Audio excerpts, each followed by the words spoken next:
다 함께 기도하심으로 3월 5일 수요일 매일 예배 시작하겠습니다. 사랑과 은혜가 풍성하신 하나님, 오늘도 우리 사랑하는 교회와 또 우리 사랑하는 가족들, 모든 가정마다 주님께서 평안을 주시고 우리의 삶을 주님 안에서 형통케 하여 주시옵소서. 오늘도 우리가 주님 앞에 나아갑니다. 시냇가에 심은 나무처럼 늘 우리가 예수 그리스도 안에 거하는 귀한 주의 자녀가 될 수 있도록 허락하시고 예수 그리스도의 구원의 은혜와 또 십자가의 사랑으로 충만케 그 충만함을 가지고 살아갈 수 있도록 하나님 축복하여 주시옵소서. 오늘도 우리가 각자의 처소에서 드리는 이 예배 가운데 함께하여 주시고 이 예배를 통하여 하늘의 신령한 복이 흘러넘치게 하시고 우리를 구원하신 예수 그리스도의 보혈을 의지하며 나아갈 때 놀라운 이 말씀의 은혜와 축복을 경험케 하여 주시옵소서. 하나님, 주님께서 오늘도 우리와 함께 하심을 믿습니다. 하나님께서 우리 모든 성도님들 그 가정마다 함께 하여 주시고 특별히 몸이 약한 자에게 강건함과 또 병든 자에게 치유함을 더하여 주시옵소서. 하나님께서 오늘 주시는 이 말씀을 우리가 사모합니다. 이 진리의 말씀을 통하여 우리의 믿음이 굳게 서게 하시고 우리에게 맡겨주신 이 주님의 몸된 교회를 아름답게 세워나갈 수 있도록 하나님 은혜 베풀어 주시옵소서. 감사하며 예수님의 이름으로 기도하옵나이다. 아멘. 찬송가 28장 함께 하시겠습니다.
오늘 우리가 함께 볼 말씀은 요한복음 18장 15절부터 27절까지 말씀 되겠습니다. 네, 함께 말씀을 읽도록 하겠습니다. 시몬 베드로와 또 다른 제자 한 사람이 예수를 따르니 이 제자는 대제사장과 아는 사람이라. 예수와 함께 대제사장의 집들에 들어가고 베드로는 문 밖에 서 있는지라. 대제사장을 아는 그 다른 제자가 나가서 문지키는 여자에게 말하여 베드로를 데리고 들어오니 문지키는 여종이 베드로에게 말하되 너도 이 사람의 제자 중 하나가 아니냐 하니 그가 말하되 나는 아니라 하고 그때가 추운 고로 종과 아랫사람들이 불을 피우고 나서 쬐니 베드로도 함께 서서 쬐더라. 대제사장이 예수에게 그의 제자들과 그의 교훈에 대하여 물으니 예수께서 대답하시되 내가 드러내놓고 세상에 말하였노라. 모든 유대인들이 모이는 회당과 성전에서 항상 가르쳤고 은밀하게는 아무것도 말하지 아니하였거늘 어찌하여 내게 묻느냐. 내가 무슨 말을 하였는지 들은 자들에게 물어보라. 그들이 내가 하던 말을 아느니라. 이 말씀을 하시매 곁에 섰던 아랫사람 하나가 손으로 예수를 쳐 이르되 내가 대제사장에게 이같이 대답하느냐 하니 예수께서 대답하시되 내가 바른 말을 잘못하였으면 그 잘못한 것을 증언하라.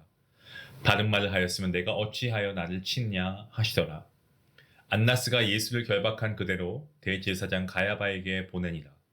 시몬 베드로가 서서 불을 쬐더니 사람들이 묻되 너도 그 제자 중 하나가 아니냐? 베드로가 부인하여 이르되 나는 아니라 하니 대제사장의 종 하나는 베드로에게 귀를 잘린 사람의 친척이라. 이르되 내가 그 사람과 함께 동산에 있는 것을 내가 보지 아니하였느냐. 이에 베드로가 또 부인하니 곧 닭이 울더라. 아멘. 예수님께서 십자가를 앞두고 마지막 순간을 보내고 계실 때 예수님의 제자들, 예수님을 따르겠다라고 다짐했습니다마는 결국 두려움 가운데서 뿔뿔이 흩어지고 말았습니다.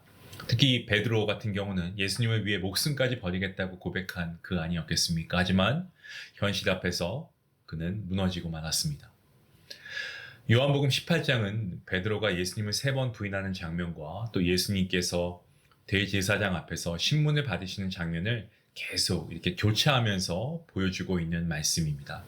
이러한 대조를 통해서 요한은요, 예수님의 담대함과 그리고 베드로의 연약함을 강조하면서 참된 믿음이 과연 무엇인가? 이것에 대해 깊이 생각하게 만듭니다. 오늘 본문 15절과 16절 말씀 가운데 예수님을 따르는 베드로와 또 다른 제자가 나오고 있습니다. 예수님이 잡히시고 그 후에 대부분의 제자들 다 도망갔습니다마는 베드로와 또 다른 익명의 제자는 예수님을 따라 이 대제사장의 집까지 갔습니다. 익명의 제자는 어떻습니까? 대제사장과 친분이 있었고 덕분에 예수님이 신문 받으시는 자리까지 들어갈 수 있었습니다. 학자들은 이 익명의 제자가 요한복음의 저자인 사도 요한이 가능성이 크다고 보고 있습니다. 베드로 역시도 예수님을 끝까지 따르고자 하는 마음으로 따라왔습니다만 그는 어디 있습니까? 지금 문 밖에 서 있습니다. 이것은 베드로가 아직도 예수님을 따르고 있긴 하지만 두려움 가운데 머뭇거리고 있다는 것을 우리에게 보여주고 있는 대목입니다. 익명의 제자가 베드로를 위해서 문을 열어주니까 베드로도 마침내 안에 들어가게 됩니다. 대제사장의 집들에 들어온 베드로 어떻습니까? 문을 지키는 여종의 질문을 받죠. 그 질문을 받는 내용이 본문 17절 말씀에 나옵니다. 이 질문은 어떤 강한 신문은 아닙니다. 그냥 가벼운 확인에 불과하죠. 원문을 보면 여종은 당신도 예수의 제자 중 한 사람이 아닙니까? 라고 질문하고 있습니다. 자연스럽게 아니요 라는 대답을 기대하고 있었습니다. 베드로는 별다른 고민 없이 나는 아니다라고 부인합니다. 아마도 그는 주님을 곁에서 지키기 위해서 작은 거짓말을 했다라고 생각했을 겁니다. 하지만 이 작은 거짓말이 반복될 것이다 라는 것을 그도 예상하지 못했습니다. 여러분, 죄가 한 번이 어렵지 시작되면 계속 이어지지 않습니까? 거짓말도 어떻습니까? 그 거짓말을 감추기 위해서 또 다른 거짓말이 꼬리에 꼬리를 물고 이어지는 것처럼 베드로의 첫 번째 이 부인, 예수님에 대한 부인은요, 두 번째, 세 번째 부인으로 이어질 수밖에 없었다라는 겁니다. 두 번째 부인에 대한 말씀, 불가에 모인 사람들 앞에서 이루어지고 있습니다. 본문에서는 18절과 25절 말씀에 나오고 있죠. 예수님께서 신문을 받으시는 동안 베드로 다른 종들과 함께 불을 쬐고 있었습니다. 예루살렘의 밤은 6월절 그 무렵이 되면요 춥습니다. 때문에 베드로는 군중 속에 같이 섞여가지고 몸을 쬐고 있는 거죠. 몸을 녹이고 있는 겁니다. 불을 쬐면서. 하지만 그의 영혼은 더욱 추워지고 있었습니다. 주변의 다른 사람들을 베드로 향해서 계속 질문하죠. 시몬 베드로가 서서 불을 쬐고 있는데 묻습니다. 너도 그 제자 중 하나가 아니냐? 라고 하죠. 베드로가 뭐라고 합니까? 아니다 라고 합니다. 처음에는 한 여종의 질문으로 시작되었지만 이제는 여러 사람이 동시에 묻고 있습니다. 사람들 시선이 집중되었고요. 베드로 다시 한번 예수님을 부인하고 있죠. 그의 두 번째 부인은 첫 번째보다 더 강한 부정이었습니다. 거짓말이 반복될수록 점점 더 단호해지고 돌이킬 수 없게 되는 법입니다. 세 번째 베드로의 부인 어디에 나옵니까? 본문 26절과 27절 나오고 있습니다.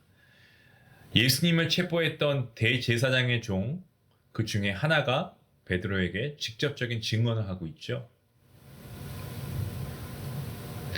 본문 26절과 27절 말씀에 이렇게 기록하고 있습니다. 대제사장의 종 하나는 베드로에게 귀를 잘린 사람의 친척이라 이르되 너가 그 사람과 함께 동산에 있는 것을 내가 보지 아니하였느냐. 질문한 거죠. 베드로가 뭐라고 합니까? 또 부인하죠. 그때 닭이 웁니다. 이번엔 단순한 추측이 아니었습니다. 실제로 베드로가 예수님과 함께 있는 장면을 보았다라고 하는 증언이었죠. 하지만 베드로가 어떻게 합니까? 여전히 자신의 거짓말을 철회하지 않습니다. 부인하지 않고 끝까지 아니다. 나는 예수님을 모른다 라고 부인하고 있죠. 그리고 그 순간에 닭이 웁니다. 예수님께서 이미 예언하셨던 말씀이 이루어진 거죠. 베드로가 예수님을 부인하는 동안 예수님은 대제사장 앞에서 신문을 받고 계셨습니다. 예수님은 두려움 없이 자신의 사역과 교훈을 나타내십니다. 본문 20절 말씀을 보면 우리가 알 수 있습니다. 예수님께서는 자신의 제자들과 가르침을 숨기지 않으셨습니다. 공개적으로 만인들 앞에서 하나님의 진리를 전하셨습니다. 하지만 베드로 어떻습니까? 정반대의 모습이죠. 그는 군중 속에 숨어 있었습니다. 자기의 믿음을 감추었고요. 예수님을 3번이나 부인했습니다. 이 장면을 통해서 요한복음은 어떻습니까? 예수님의 담대하심 그리고 이 베드로의 연약함을 아주 극명하게 대비시키고 있습니다. 우리는 종종 베드로처럼 연약한 믿음을 가질 수 있습니다. 하지만 예수님의 은혜가 우리를 다시 회복시켜 주신다라는 사실을 우리가 기억해야 합니다. 예수님의 수제자 아니었겠습니까? 베드로 3번이나 예수님을 부인했습니다. 하지만 그는 나중에 가면 결국 회개하고 다시 예수님께 돌아옵니다. 이후에 베드로 어떻습니까? 교회의 지도자로서 강한 믿음을 가진 사도가 되었습니다. 변화되었습니다. 저와 여러분도 때때로 베드로처럼 실수합니다. 매일 실수하고 넘어집니다. 연약한 모습이 있습니다. 하지만 우리 주님께서는 여전히 우리를 부르시면서 그러한 실패와 넘어짐과 그러한 우리의 연약한 모습 가운데서도 우리를 붙잡아 주시는 분이 우리 주님이신 줄로 믿습니다. 사랑하는 성도 여러분, 오늘도 우리의 믿음을 돌아보고 우리의 신앙을 점검해보고 두려움이 아니고 담대함으로 예수님을 따라가는 믿음을 가질 수 있기를 기도하시기 바랍니다. 세상이 주는 두려움을 이길 수 있는 힘은요, 우리의 결단과 노력이 아닙니다. 오직 주님의 은혜인 줄로 믿으시길 바랍니다. 우리가 주님을 부인하지 않고 힘들고 어려워도 주의 말씀을 따라 살 수 있는 유일한 비결은요, 우리는 주님을 늘 배반하지만 주님은 우리의 끝까지 포기하지 않으시고 우리를 사랑하시고 은혜를 베푸시기 때문입니다. 우리를 사랑하시고 자신의 전부를 내어주시기까지 사랑하신 그 주님의 은혜, 지금도 우리의 삶 가운데 있습니다. 그 주님의 은혜를 힘입어서 주님을 분깃으로 삼아 우리의 인생을 주님께 온전히 맡겨드리는, 주님을 신뢰하는 우리 모두의 삶이 될 수 있기를 바랍니다. 기도하겠습니다. 하나님 감사합니다. 오늘도 하나님께서 말씀을 통하여서 우리에게 귀한 은혜 주시니 감사합니다.